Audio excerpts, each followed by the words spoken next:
नमस्कार। आज हम यूनिट 1 का पार्ट 6A पढ़ेंगे। पिछली क्लास में हमने यूनिट 1 का part 5A teaching support system और उसमें हमने ट्रेडिशनल टीचिंग सपोर्ट सिस्टम्स के बारे में बात की थी। सेकंड जो मॉडर्न है उसमें मेनली आईसीटी और अदर सारी चीज़ें हैं, तो उसको हम एक सेपरेटली यूनिट नंबर 8 में कवर करने वाले हैं। इसलिए यहाँ पर जो है उस चीज़ को हमने नहीं लिया है। इसके पीछे मैं आपको क्लियर कर दूँ कि हमारी जो यूनिट 8 है ना? यूनिट नंबर 8, तो यूनिट 8 जो है वो पूरी फोकस्ड है आईसीटी पर और इसी में सारी चीज़ें आ रही हैं, general abbreviations, terminology, ICT and governance, digital initiatives in higher education, basics of ICT and other thing. तो वहाँ पर ये पूरा हम डिटेल्स कर लेंगे, इसलिए आप ये ध्यान रखें कि 5B पार्ट जो होगा ये हमारा किसके साथ मर्ज होगा? यूनिट 8 के साथ। तो यूनिट 1 का 5th बी वाला पार्ट हम यूनिट 8 में पूरा कंप्लीट कवर कर लेंगे, इसलिए उसको आज हम नहीं कर रहे हैं। आज हम स्टार्ट कर रहे हैं हमारा यूनिट नंबर 1 का पार्ट 6A। और ये जो पार्ट 6A है ये हमारा बेसिकली किसके बारे में है? तो ये पूरा हमारा है इवैल्यूएशन सिस्टम्स के बारे में। मैं आपको पूरा एक बार फिर से यहाँ बताना चाहूँगा। इसको हम मिटा देते हैं। तो हमारा देखिए ये रहा यूनिट,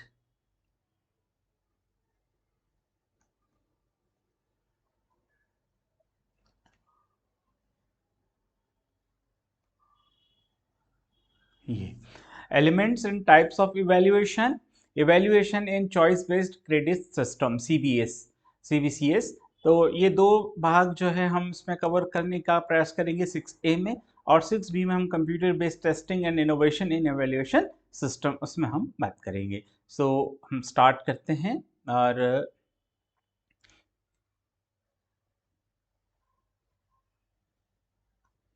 है ना, तो सबसे पहले हम बात करेंगे कॉन्सेप्ट ऑफ इवैल्यूएशन। इवैल्यूएशन का जो कॉन्सेप्ट है ना, पेन की टिप बहुत मोटी हो गई, हाँ ठीक है। कॉन्सेप्ट ऑफ इवैल्यूएशन है ना, मूल्यांकन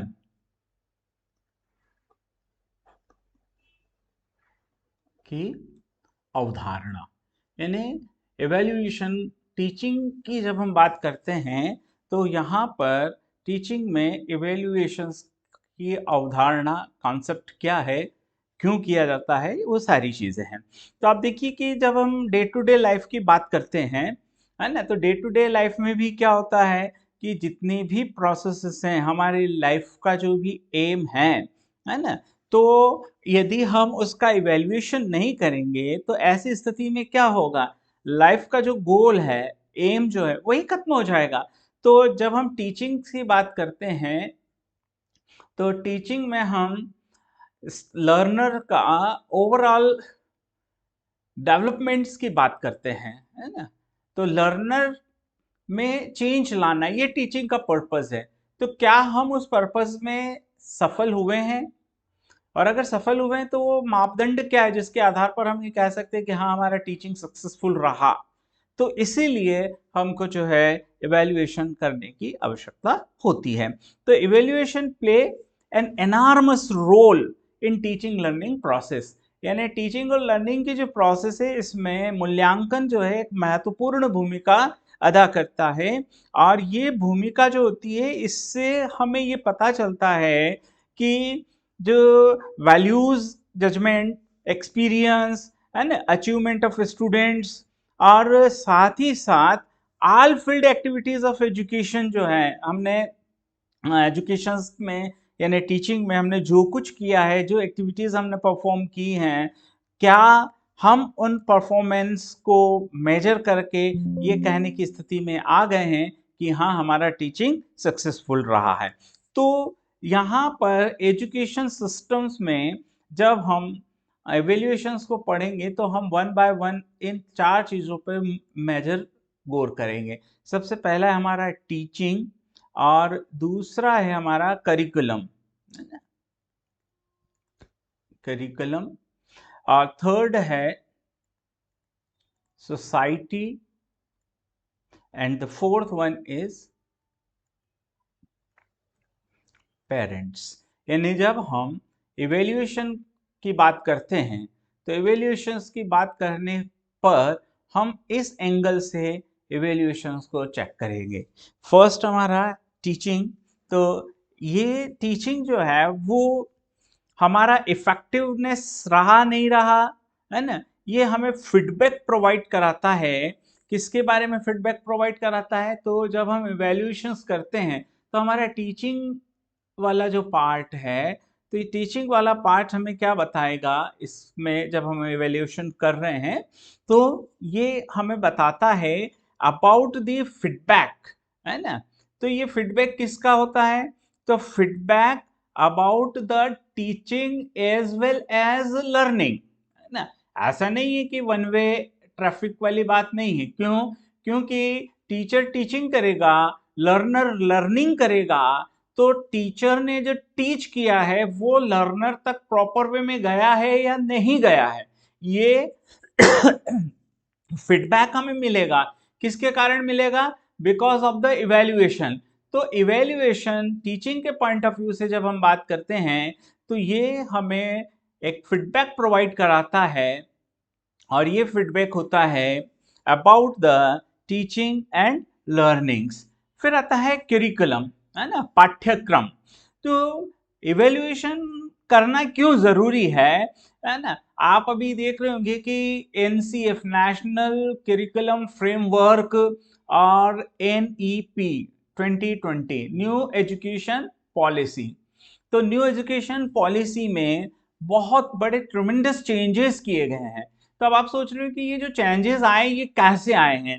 तो इन चेंजेस का आधार जो है, बेस जो है, वो हमारा इवेल्यूएशन सिस्टम है। लॉन्ग टर्म बेसिस पे हमारे पूरे एजुकेशन सिस्टम को हमने इवेल्यूएट किया, तो उसमें करिकुलम में हमें क्या इम्प्रूवमेंट करना है ना, इम्प्रूवमेंट, है ना, किसके अंदर?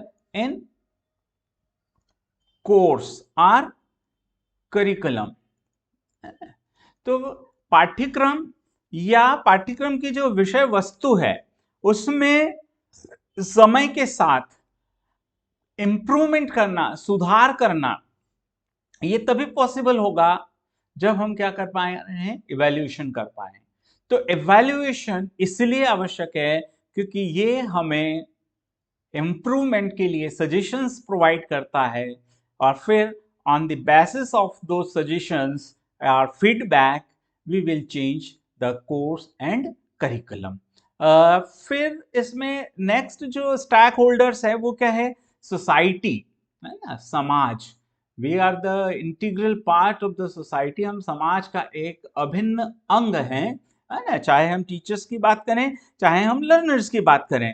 तो यहाँ पर इवेल्युएशंस जो है वो अकाउंटेबिलिटी की बात करता है ना, अकाउंटेबिलिटी,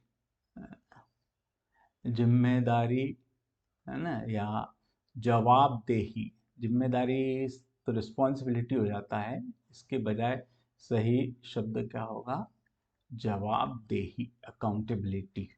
तो accountability to society in term of demands, यानी अकाउंटेबिलिटी की बात तो हम कर रहे हैं लेकिन किस टर्म में बात कर रहे हैं? तो demands and requirements of the employment market, requirement of the employment market, है ना। आप देखिए समाज की इवेल्युएशन जो है वो सोसाइटी के पॉइंट ऑफ व्यू से क्यों जरूरी है? क्योंकि जब हम इवेल्युएशंस करते हैं तो हम हमारी टीचिंग को अकाउंटेबल बनाते हैं, जवाबदेह बनाते हैं। किसके प्रति जवाबदेह बनाते हैं? डिमांड्स एंड रिक्वायरमेंट्स, आवश्यकताएं, है ना। और जो डिमांड्स, मांग और पूर्ति जिसको हम कहते हैं ना, मांग, तो ये डिमांड्स जो है वो मांग वाला है। रिक्वायरमेंट्स, आवश्यकताएं, किसकी आवश्यकताएं? एम्प्लॉयमेंट मार्केट्स की। मैं आपको यहाँ पर थोड़ा सा एनईपी में ले जाऊं, है ना। अभी आप देखिए कि एनईपी 2020 में वोकेशनल कोर्स जो है वो एक कंपलसरी कर दिया गया है ना।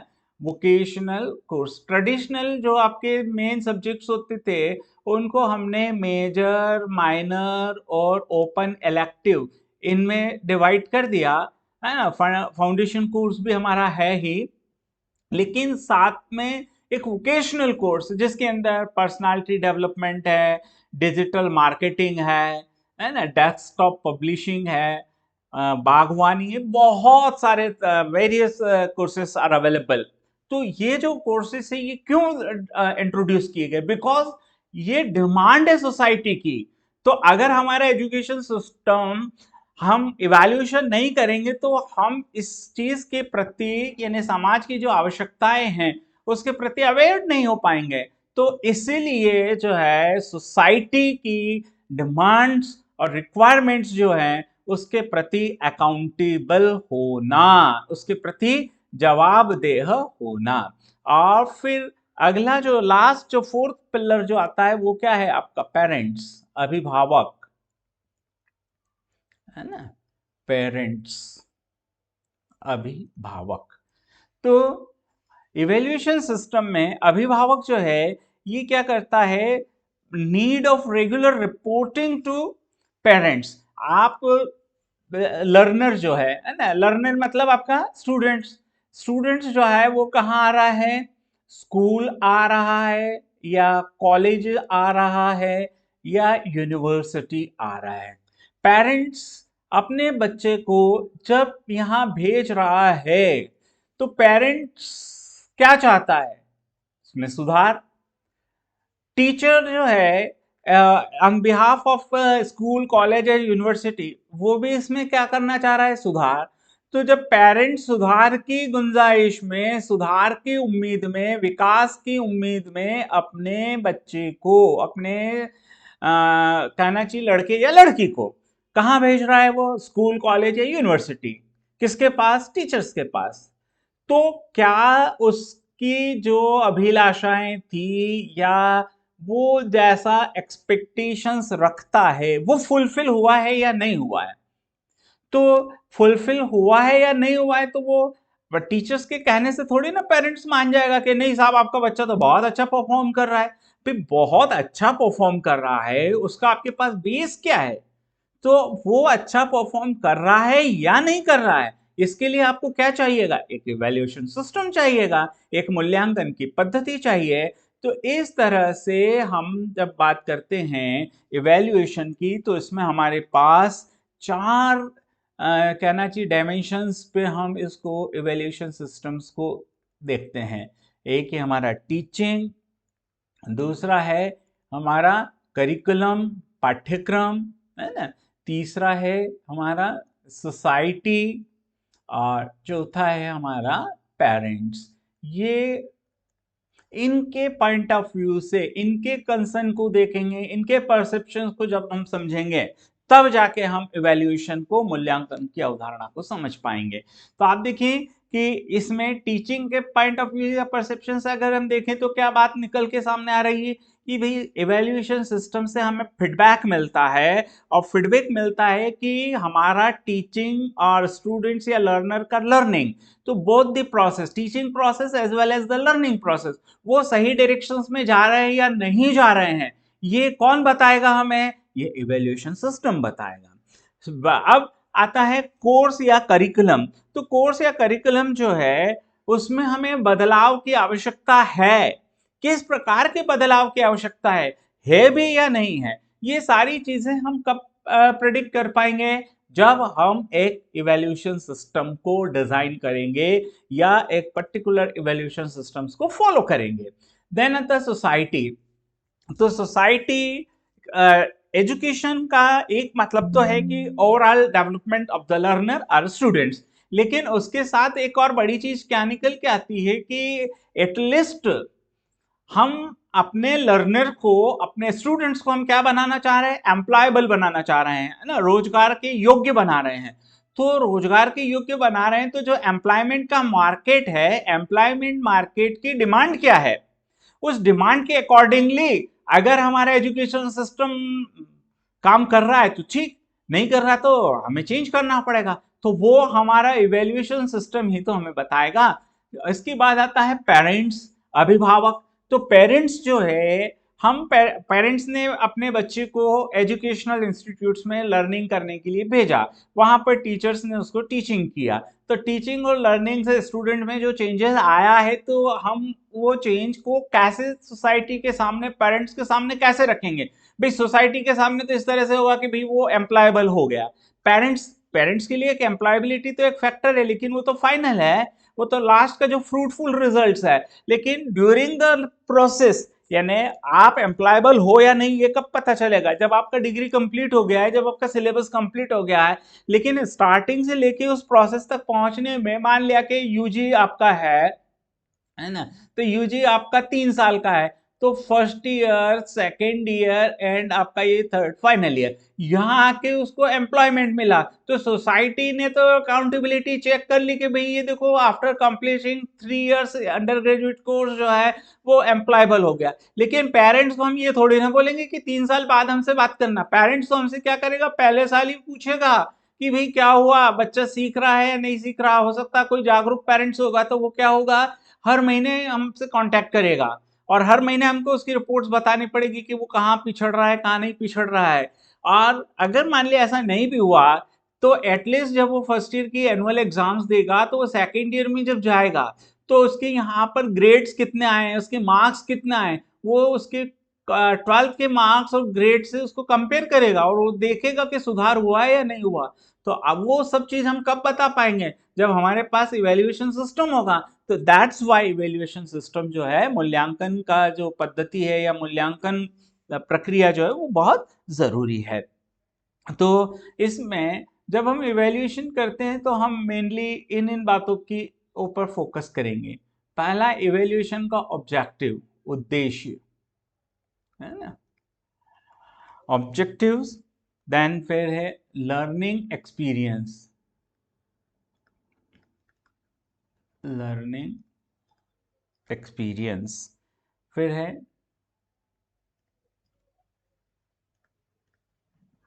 लर्नर अप्रेजल,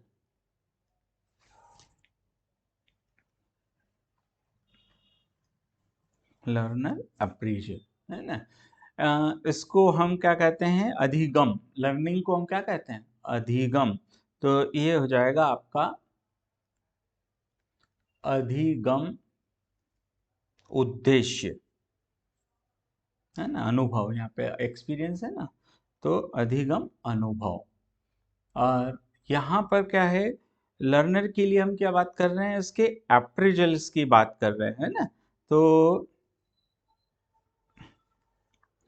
लर्नर या अप्रेजल, अप्रेजल का मतलब भी मूल्यांकन होता है, अंदाज लगाना। तो लर्नर का मूल्यांकन यानी शिक्षार्थी जो है, शिक्षार्थी का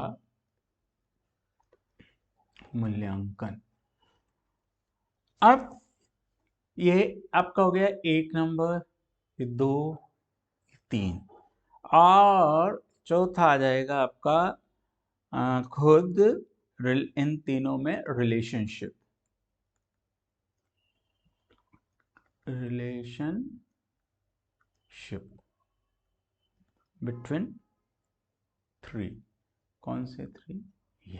तो ये जो 4 चीजें हैं, ये इसके पहलू हैं, 4 aspects of evaluation, 4 aspects of evaluation, यानी आपके मूल्यांकन पद्धति जो है उसके कितने पहलू हैं, 4 पहलू हैं।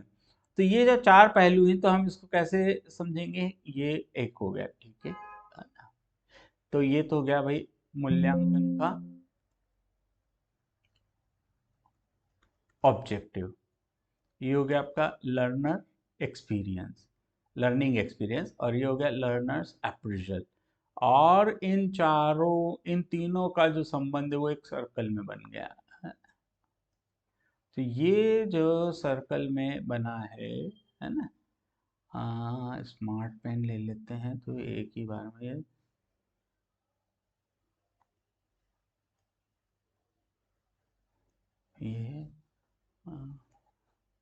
ये तो आप देखें कि यहाँ पर ये जो है ये आपका एक पॉइंट आया फर्स्ट, ये आपका सेकेंड, ये थर्ड, और ये पूरा जो है ये आपका चार।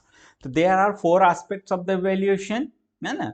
Objective, learning experience, learner appraisal and relationship between these three. अब यहाँ पर एक डेफिनेशंस आती है लर्निंग एवेल्यूएशंस की। तो एवेल्यूएशंस की बहुत सारी डेफिनेशंस हैं। We there is no need to go inside the definition, हमें परिभाषाओं के चक्कर में नहीं उलझना है। हमें सीधे सीधे मैं आपको नोट्स में अलग से जो अगर चाहेंगे तो मैं बता दूंगा, फिर भी आप उसको देख लीजिएगा। तो एक तो जेम्स एम ब्रैडफील्ड है, और फिर आपका सी ई बेडी, ऐसे बहुत सारे हो गए हैं तो कोई बहुत ज़रूरी नहीं, हम सीधे सीधे आ जाते हैं कैरेक्टरिस्टिक्स ऑफ इवेल्युएशन।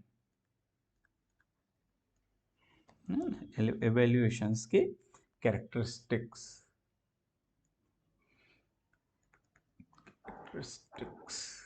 यानी विशेषताएं।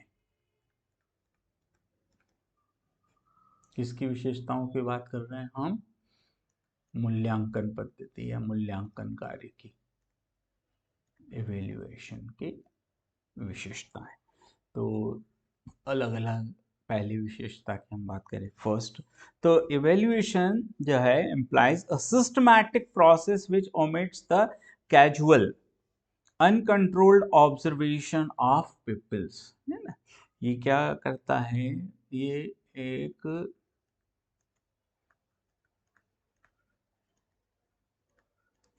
सिस्टमैटिक प्रोसेस है। इवेल्युएशन क्या होता है? एक सिस्टमैटिक प्रोसेस है। किसके लिए? For the observation of students, है ना, विद्यार्थियों को ऑब्जर्व, प्रेक्षण, है ना, प्रेक्षित करना, ये ध्यान रखना, ऑब्जर्व करने या प्रेक्षित करने की सिस्टमैटिक यानी व्यवस्थित प्रक्रिया। ये इवैल्यूएशन का पहला कैरेक्टर है। यानी इसमें हम स्टूडेंट्स का ऑब्जर्वेशन, जब हम स्टूडेंट्स को ऑब्जर्व करते हैं तो ये हमें एक सिस्टमैटिक प्रोसेस प्रोवाइड कराता है। अगर ये नहीं होगा तो इन दैट केस क्या होगा? कैजुअल और अनकंट्रोल्ड, मतलब एक वो कहते हैं ना चलता हो, हाँ ठीक है ठीक है, कैजुअल एटीट्यूड जिसको हम कहते हैं, तो वो कैजुअल चीज हो जाएगा। दूसरा है इवेल्युएशन प्रोसेस जो है ना, वो कैसी प्रोसेस है आपकी? कंटिन्यूअस प्रोसेस है ना। कंटिन्यूअस प्रोसेस यानी सतत प्रक्रिया है ये। ऐसा नहीं है कि एक बार हो गया फिर उसके बाद नहीं, ऐसा नहीं, लगातार चलने वाली प्रक्रिया है। और आप कॉलेज स्टूडेंट्स, आपने अपने कॉलेज लाइफ में भी ये चीज़ की होगी, और अगर अभी कोई आप टीचिंग्स में हैं तो एक शब्द से बहुत भली भांति आप परिचित होंगे, CCE, है ना। अधिकांश तो बच्चे इसको शॉर्ट फॉर्म में CC दिया कि नहीं दिया, वो ई तो खा ही जाते हैं, है ना, साइलेंट कर जाते हैं। तो ये जो CC क्या है? कंटिन्यूअस कॉम्प्रिहेंसिव और इवैल्यूएशन। तो आपको मेनली ये ध्यान रखना, कौन सा? इवैल्यूएशन क्या है? एक सतत प्रक्रिया है, एक लगातार चलने वाली प्रक्रिया है, इसको कंटिन्यूअस होता है। ऐसा नहीं है कि बस एक बार हमने इवैल्यूएशन कर दिया और हमारा काम हो गया, ऐसा नहीं है। फिर ये जो है एम्फेसिस करता है, इवेल्युएशन का कैरेक्टरिस्टिक क्या है कि it emphasis on the broad personality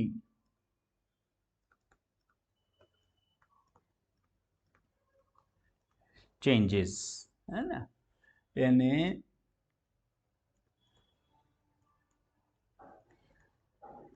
व्यक्तित्व में व्यापक बदलाव या व्यापक परिवर्तन के ऊपर ये बल देता है। क्या करता है? एम्फेसिस, एम्फेसिस यानी बल देना, जोर देना, है ना, बल देना। तो हमारा जो इवैल्यूएशन करने का जो मतलब है, तो उसकी तीसरी विशेषता क्या है कि it emphasis on the broad personality changes, यानी व्यक्तित्व परिवर्तन में व्यापकता लाना।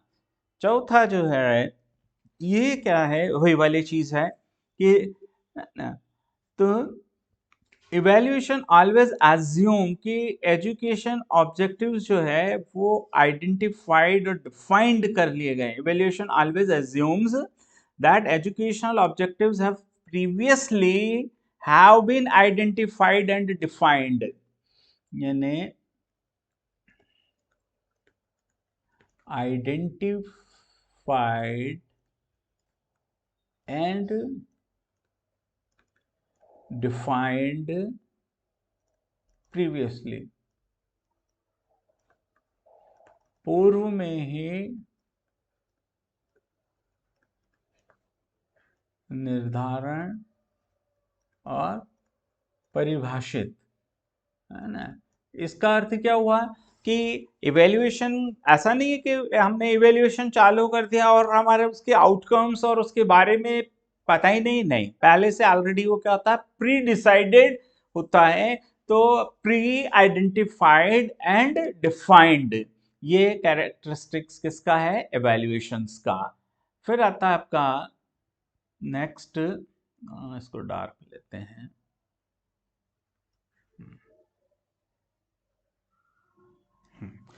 तो ये जो है ना, इसके बहुत सारे तरीके होते हैं, लॉट ऑफ वैरायटी।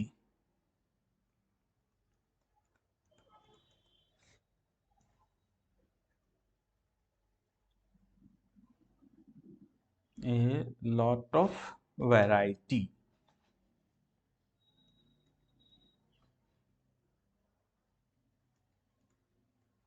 है ना। तो a lot of variety of evaluation या टेस्ट, है ना, जैसे अब ऑफ टेस्ट मतलब वही इवेल्यूशन है।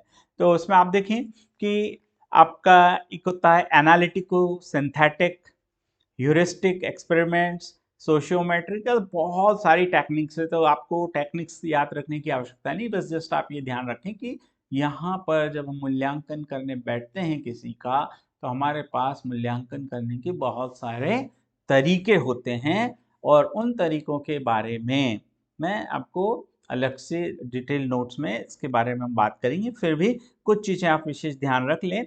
ये एनालिटिको सिंथेटिक होता है, विश्लेषणात्मक होता है, अनुमान विधि पर आधारित होता है, प्रायोगिक होता है, लेक्चर बेस्ड होता है ना। इसमें हम निबंधात्मक प्रश्न पूछते हैं, ऑब्जेक्टिव से पूछते हैं, तो बहुत सारे टेस्ट हम ले सकते हैं। ये सब चीज़ें हैं।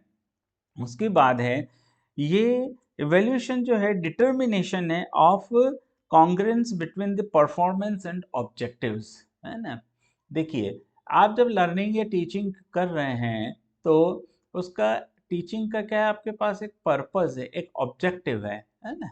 और साथ ही साथ वो टीचिंग करने के बाद स्टूडेंट्स के परफॉर्मेंस में सुधार आया या नहीं आया लर्नर्स में। तो objective of teaching, performance of learner, ये एक दूसरे के साथ क्या होना चाहिए, कॉन्ग्रुएंट होना चाहिए, संपाती होना चाहिए, सर्वांग सम होना चाहिए। तभी तो हम कह पाएंगे कि हमारा जो टीचिंग है वो सक्सेसफुल रहा। तो ये जो है हमारा टीचिंग के इवैल्यूएशन के मेन कैरेक्टरिस्टिक्स है। अब हम बात करते हैं स्टेप्स इन्वॉल्व इन इवैल्यूएशन। विभिन्न चरण, स्टेप्स या चरण। इवैल्यूएशन सिस्टम जो होता है, मूल्यांकन पद्धति या मूल्यांकन कार्य जो है, तो मूल्यांकन कार्य के चरण क्या हैं? तो मूल्यांकन कार्य के चरण में जो पहला चरण जो आता है ना, तो पहला चरण हमारा आता है, उससे हम कहेंगे आइडेंटिफाई। आप देखिए अभी हमने थोड़ी देर पहले ही बात की, तो आइडेंटिफिकेशन और डेफिनेशन तो बहुत ज़रूरी है, नहीं तो आप कैसे कर पाएंगे। तो आइडेंटिफाइंग एंड इसके साथ साथ डिफाइनिंग, दोनों चीजें, identifying and defining general objectives. जब भी हम इवैल्यूएशन करेंगे तो उस इवैल्यूएशन का हमको क्या करना पड़ेगा, पहचान करनी है। पहचान करना, पहचान और परिभाषित। किसको पहचानना और परिभाषित करना? मूल्यांकन के एक सामान्य उद्देश्य क्या है, सामान्य उद्देश्य है ना। अब आप यहाँ कह रहे हैं कि इवैल्यूएशन प्रोसेस में हम पहली स्टेप में क्या कर रहे हैं कि कुछ ऑब्जेक्टिव्स सेट करेंगे और उस ऑब्जेक्टिव्स के बेसिस पे ही तो हम इवैल्यूएशन करने जाएंगे। मान लिया सपोज करो कि गणित का एक साल है ना, कोई बच्चा गणित पढ़ रहा है, तो गणित पढ़ रहा है तो हम स्टार्टिंग में ये पता कर लेंगे ना कि एट द एंड ऑफ, है ना, कोई भी पर्टिकुलर सब्जेक्ट्स है, मैं मैथ्स का हूं तो मैंने मैथ्स बोल दिया, ऐसा नहीं है, आप किसी भी सब्जेक्ट का कर सकते हैं। तो अभी जैसे हम गणित की ही बात करें कि हम पर्टिकुलर गणित की बात कर रहे हैं, है ना, एक पर्टिकुलर कोई भी हमारी एक क्लास डिसाइड हो गई है ना, तो क्लास डिसाइड हो गई है, मान लिया कि हम जो है बीएससी में, है ना, हम सेकेंड ईयर की बात कर रहे हैं और हमारा एक पेपर है एब्स्ट्रैक्ट एल्जेब्रा, है ना, ये हमारा एक पेपर है एब्स्ट्रैक्ट एल्जेब्रा, अमूर्त बीज गणित, है ना। तो अमूर्त बीज गणित, तो इसका एक पर्टिकुलर एक सिलेबस है। तो at the end of year जब हम एग्जाम लेंगे तो हमारे पास एक जनरल ऑब्जेक्टिव क्या है भाई, जनरल ऑब्जेक्टिव ये है कि स्टूडेंट्स जो है वो ग्रुप थ्योरी के बारे में जाने कि ग्रुप थ्योरी क्या होती है। मेन जो है एक सामान्य सा उद्देश्य क्या है कि ग्रुप थ्योरी। अब जब वो ग्रुप थ्योरी में जाएगा तो इसके अंदर उसको बहुत सारी चीजें वो पढ़ेगा, जनरल, है ना। स्टार्टिंग में वो बाइनरी ऑपरेशन से चालू करेगा, तो पहले उसको बाइनरी ऑपरेशन समझ में आएगा, फिर उसको हम सेमी ग्रुप क्या होता है, तो सेमी ग्रुप समझाने के पहले बाइनरी ऑपरेशन बताया, बाइनरी ऑपरेशन में फिर हम उसे क्या बताएंगे कि उसके कैरेक्टर्स, तो उसका क्लोजर कैरेक्टर क्या है, संवरक गुण क्या है, एसोसिएटिविटी क्या है, कम्यूटेटिव, बहुत सारी चीजें। तो ये सब चीजें जब आएंगी तब जाके हम ये कहेंगे कि भाई ये एक हमारा ग्रुप थ्योरी के बारे में एक जनरल ऑब्जेक्टिव्स है। लेकिन खाली जनरल ऑब्जेक्टिव्स होने से हमारा काम नहीं होगा। जनरल ऑब्जेक्टिव्स में हमने एक ब्रॉड यानी एक चौड़ी, एक कहना चाहिए एक मोटी मोटी रेखा खींच दी कि जिससे हमें डिविएट नहीं होना है ना। मतलब सपोज करो जैसे आर्चरी होता है ना, तो निशाना लगाना है, तो भाई निशाना लगाना तो हमने क्या कहा, ये इस टाइप का आपने देखा होगा ना, ऐसे निशाना जब लगाते तो इस टाइप के वो ऐसे सर्कल्स रहते हैं। तो हमने ये एक बना दिया कि भाई अब हम मोटे तौर पर एक सामान्य उद्देश्य क्या हो गया भाई हमारा कि भाई हम जो है इसमें निशाना, यहाँ इस पे निशाना लगाएंगे। लेकिन अब इसमें निशाना लगाना, लेकिन विशिष्ट उद्देश्य क्या होगा, टारगेट बिल्कुल यहाँ होगा, तो हमारा स्पेसिफिक गोल कंप्लीट होगा ना।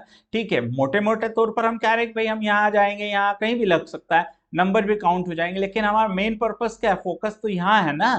तो इसी तरीके से जब हम ये कह रहे हैं कि identifying and defining general objectives, तो केवल जनरल ऑब्जेक्टिव से काम नहीं होगा, यहाँ पर आके अब हमें क्या करना पड़ेगा, हमारा एक स्पेसिफिक ऑब्जेक्टिव्स होगा, स्पेसिफिक ऑब्जेक्टिव्स, एक विशिष्ट उद्देश्य।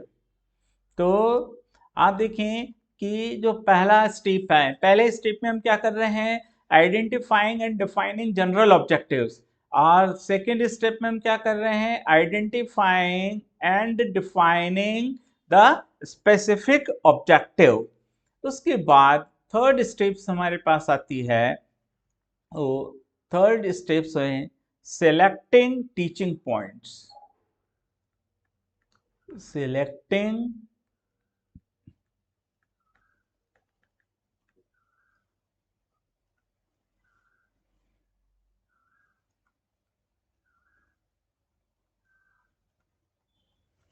है ना। तो सेलेक्टिंग टीचिंग पॉइंट्स, इसमें हम क्या करते हैं, हमने जनरल ऑब्जेक्टिव सेट कर दिया, हमने डिफाइन कर दिया, स्पेसिफिक ऑब्जेक्टिव भी हमने डिफाइन कर दिया कि हमारी इवेल्यूएशन का स्पेसिफिक ऑब्जेक्टिव ये है। पर अब उसके नेक्स्ट स्टेप में हम क्या करेंगे, तो हम टीचिंग के पॉइंट्स डिसाइड करेंगे। तो यहाँ पर हम बात करेंगे कंटेंट की, है ना, उसकी विषय वस्तु। तो इसमें हमारा जो है कंटेंट की जब हम बात कर रहे हैं, तो इसमें हमारा क्या आ जाता है, करिकुलम आ जाता है ना, फिर इसमें हमारा सिलेबस भी आ जाता है, पाठ्यक्रम, और फिर हमारा कोर्स, ये सब चीज़ें इसमें आ जाती हैं। तो specific objective adequately realised through the introduction of those teaching points, यहाँ पर ये चीज़ आ जाएगी। अब इसके बाद जो फोर्थ स्टेप्स है ना, ये थर्ड स्टेप हुआ, फोर्थ स्टेप्स है planning of suitable, planning of suitable learning activity, है ना, उपयुक्त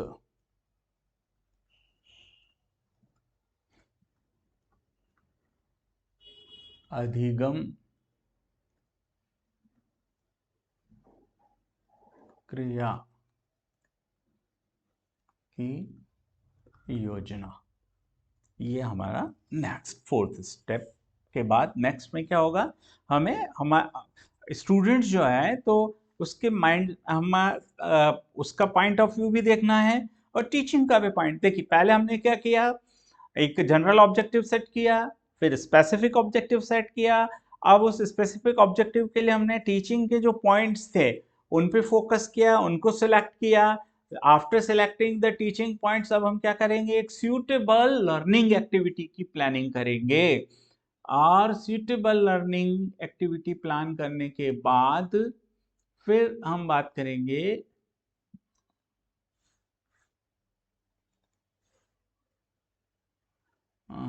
5 नंबर, है ना। तो 5th नंबर पर हम करेंगे इवेल्युएटिंग, मूल्यांकन करेंगे। कैसे करेंगे वो आगे की प्रक्रिया में हम देखेंगे। इवेल्युएटिंग, और इवेल्युएटिंग करने के बाद 6 नंबर पर हम क्या करेंगे, यूजिंग रिजल्ट,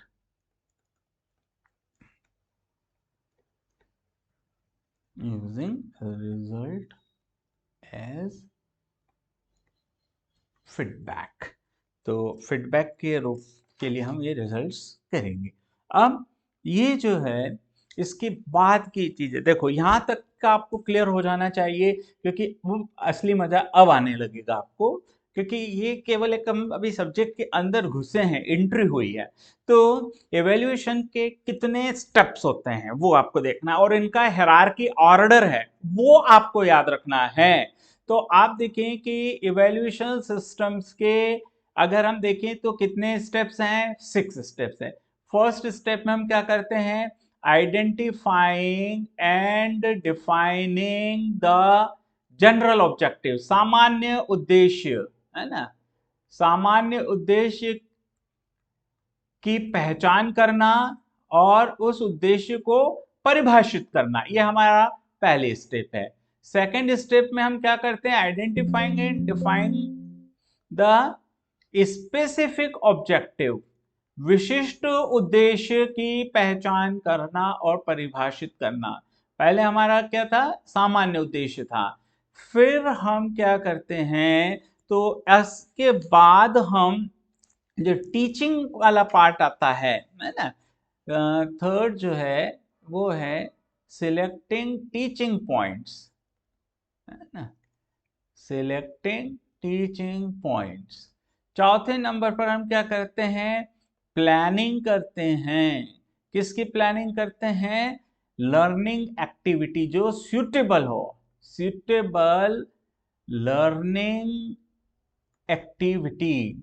पांचवें नंबर पर हम क्या करते हैं, मूल्यांकन करते हैं, इवेल्युएटिंग करते हैं, ठीक है। और सिक्स्थ नंबर पर हम इस रिजल्ट्स को, जो इवेल्युएशन है उसको, रिजल्ट्स को फीडबैक के रूप में यूज करते हैं। तो इस तरीके से there are the 6 steps of evaluation. Evaluation के कितने चरण है, 6 चरण है।